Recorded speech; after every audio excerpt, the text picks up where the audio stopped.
নমস্কার, জয় মা কালী। চলুন, শীতে যেসব ছেলে মেয়েদের জ্বর হয়, জ্বর ভালো হচ্ছে না, সে জ্বরের একটা টোটকা দেবো। তা আপনারা টোটকাটা শুনুন, ব্যবহার করবেন, কাজ পাবেন।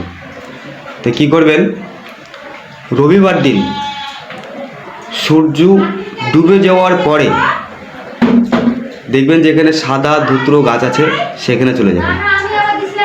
পূর্ব দিকে মুখে যে শিকড়টা আছে, পূর্ব দিক মুখ করে যে শিকড়টা পাবেন সেটাকে কেটে নেবেন।